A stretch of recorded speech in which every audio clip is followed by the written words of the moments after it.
আমার কাছে তো মনে হয় ফ্রান্স মরক্কো ম্যাচে ফ্রান্স হয়তোবা খুব বড় মার্জিনে জিততে পারবে না আমি যদি ফ্রান্সকে এগিয়ে রাখি। এটা আপনি ফ্রান্সকে এগিয়ে রাখলো, আমি কিন্তু এই ম্যাচটাকে 50-50 দেখছি, বিকজ মরক্কো এই ওয়ার্ল্ড কাপে চ্যাম্পিয়ন হওয়ার জন্য আসছে। দেখেন কোয়ার্টার ফাইনাল ম্যাচ, এটা তো আমরা হয়তো কিছুটা দলের স্ট্রেংথ অনুযায়ী হয়তো কিছুটা এগিয়ে রাখবো, বাট অন পার্টিকুলার ডে যারা পারফর্ম করবে তারা ম্যাচ জিতবে, বিকজ রাউন্ড অফ 16 আমরা সেটাই দেখেছি, যাদেরকে ফেভারিট ভেবেছিলাম অনেকেই চলে গিয়েছে। মরক্কো কেন যে ডার্ক হর্স বলেন বা আন্ডারডগ বলেন, ওই দল এখন আর মরক্কো নাই। মরক্কো এখন এই ওয়ার্ল্ড কাপের যে কোয়ার্টার ফাইনাল যে 8টা দলে লাইন আপ বলছেন, সবাইকে হারানোর ক্ষমতা তাদের আছে, ক্ষমতা রাখে, এবং one of the best midfield আমার মনে হয় তাদের। অবশ্যই ইভেনচুয়ালি তাদের একটা বড় কনসার্ন আছে, তাদের মেইন স্ট্রাইকের একটা ইনজুরি রয়েছে, সাইভারের একটা হ্যামস্ট্রিং ইনজুরি রয়েছে, বাট ওখানে যে সাবস্টিটিউট হিসেবে নেমেছিল Rahimi, he doing his job, fantastic job. So তাদের কিন্তু অপশনও আছে, হ্যাঁ। এবং আমরা তো জানি তাদের মিডফিল্ড, আপনি বলেছেন বুয়াদ্দির মতো আসলে এত ট্যালেন্টেড প্লেয়ার আসলে তারা কোত্থেকেই এত শর্ট টাইমের ভিতরে আসলে প্রডিউস করলো। তারা কিন্তু প্রডিউস বলতে তারা কিন্তু কালেক্ট করেছে।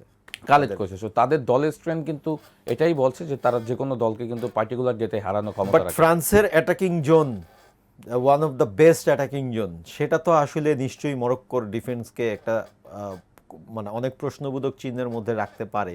ওলিসে যেভাবে খেলছে, মানে তার যেই মানে পজিশনাল ট্রানজ্যাকশনগুলো অপোনেন্টকে কিন্তু ধাঁধায় ফেলে দেওয়ার জন্য খুবই যথেষ্ট। না আপনি দেখেন যে ম্যাচে এমবাপ্পে আউটস্ট্যান্ডিংলি হচ্ছে অপোনেন্টের থার্ডে প্রেশার ক্রিয়েট করছে, তাকে 2-3 প্লেয়ার ধরে রাখছে, সেই ম্যাচে ডেম্বেলে হ্যাটট্রিক করে ফেলছে। রাইট, হ্যাঁ, এইটাই হচ্ছে ফ্রান্সের ক্যারেক্টার। এবং না এটা আপনি ফ্রান্সের যে টপ মানে ফ্রন্ট ফোরের কথা বলছেন, আমি বলবো যে they are outstanding in this World Cup, এটা তো অবশ্যই। এবং ইভেনচুয়ালি আপনি যদি বলেন এই ওয়ার্ল্ড কাপে যে 8টা দল কোয়ার্টার ফাইনালে থ্রো করেছে, ওই 4 জনের মতো আসলে একদম সলিড অ্যাটাকিং থার্ড কোনো দলে নেই, হ্যাঁ, আমি যদি ভুল না করে থাকি। বাট আপনি যদি দেখেন এই দলটা কিন্তু স্ট্রাগল করেছে অ্যাগেনস্ট প্যারাগুয়ে, রাইট, হ্যাঁ। সো আপনি যদি মরক্কোর সাথে মনে করেন যে মরক্কোই 4 জনকে আটকাতে পারবে না বা তারা মিডফিল্ড কন্ট্রোল করতে পারবে না, এটা আমি বিশ্বাস করি না। মরক্কোরও কিন্তু যদি আপনি ফ্লাঙ্ক এরিয়াতে যারা খেলে আপনি যদি দেখেন, তাদের দুই পাশে দুজন সলিড ফ্লাঙ্ক মানে ফুল ব্যাক রয়েছে, হ্যাঁ। সো তারা কিন্তু আপনি যদি বলেন ওসমান ডেম্বেলে, কিলিয়ান এমবাপ্পে বা বারকোলা যারা স্টার্ট করুক ফ্লাঙ্ক থেকে,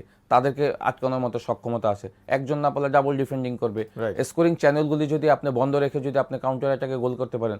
বাট প্রবাবলি কোনো দিনও মরক্কো এই ফ্রান্সের সাথে কাউন্টার অ্যাটাক খেলবে না, মরক্কো তাদের সাথে পাল্লা দিয়ে খেলবে, ওপেন প্লে খেলবে, এবং সেখানে ফ্রান্সের জন্য খুব ডিফিকাল্ট হবে মরক্কো যদি সাইভারি স্টার্ট করে, হ্যাঁ, এদেরকে ম্যানেজ করা।